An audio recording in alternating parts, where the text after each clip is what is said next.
ಇವತ್ತಿನ ಸ್ಪೆಷಲ್ ಏನ್ ಗೊತ್ತಾ, ಇವತ್ತು ನಮ್ಮಣ್ಣ ನಮಗೋಸ್ಕರ ಅಂತ ಮಟನ್ ಬಿರಿಯಾನಿನ ಪ್ರಿಪೇರ್ ಮಾಡ್ತಾ ಇದ್ದಾರೆ. ಬಂದಾಗೆಲ್ಲ ನೀವೇ ನಮ್ಗೆ ಅಡಿಗೆ ಮಾಡಿ ಬಡಿಸ್ತಾ ಇರ್ತೀರಾ, ಇವತ್ತು ನಮ್ ಟೈಮು ನಾವು ನಿಮ್ಗೆ ಅಡಿಗೆ ಮಾಡಿ ಬಡಿಸ್ತೀವಿ ಅಂತ ಅಂದ್ಬಿಟ್ಟು ಮಟನ್ ಬಿರಿಯಾನಿನ ಕುಕ್ ಮಾಡಿದ್ರು.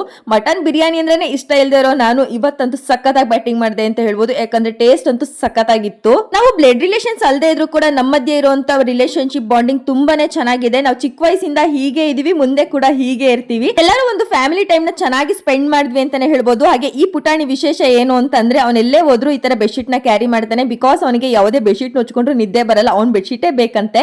ಹಾಗೆ ಸಂಜೆ ಆಗಿತ್ತಲ್ಲ, ಒಂದು ಮದ್ವೆ ಫಂಕ್ಷನ್ ಇತ್ತು, ಎಲ್ಲರೂ ರೆಡಿ ಆಗ್ಬಿಟ್ಟು ಮದ್ವೆ ಫಂಕ್ಷನ್ ಗೆ ಹೊರಟ್ವಿ. ಮದ್ವೆ ಯಾರ್ದಪ್ಪ ಅಂತಂದ್ರೆ ಅಣ್ಣಂಗೆ ರಿಲೇಟಿವ್ ಆಗ್ಬೇಕು, ನಮ್ಗೆ ಫ್ರೆಂಡ್ ಆಗ್ಬೇಕು. ಇನ್ನೂ ಹೇಳ್ಬೇಕು ಅಂತಂದ್ರೆ ನನ್ ಮದ್ವೆಲಿ ಫೋಟೋ ತೆಗ್ದವರು ಕೂಡ ಅವರೇನೇನೆ. ಇವತ್ತು ಅವ್ರ ಮದ್ವೆ ಇದೆ, ಅದಕ್ಕೋಸ್ಕರ ಎಲ್ಲರೂ ರೆಡಿ ಆಗಿ ಸಣ್ಣ ಪುಟ್ಟ ಟಚ್ ಅಪ್ ಮಾಡ್ಕೊಂಡು ಫೈನಲಿ ನಾವು ಚೌಟ್ರಿಗೆ ಹೊರಟ್ವಿ. ರಿಸೆಪ್ಷನ್ ಆಲ್ರೆಡಿ ಸ್ಟಾರ್ಟ್ ಆಗಿತ್ತು. ನಾವು ಕೂಡ ಹುಡುಗಿ ಜೊತೆ ಹೋಗಿ ಫೋಟೋಸ್ ತಸ್ಕೊಂಡು ಊಟ ಮಾಡ್ಕೊಂಡು ಮನೆಗೆ ಬಂದು ಫ್ರೆಶ್ ಅಪ್ ಆದೆ. ಇವತ್ತಿಗೆ ಇಷ್ಟೇ. ನೆಕ್ಸ್ಟ್ ವ್ಲಾಗ್ ಅಲ್ಲಿ ಸಿಗ್ತೀನಿ. ಬಾಯ್.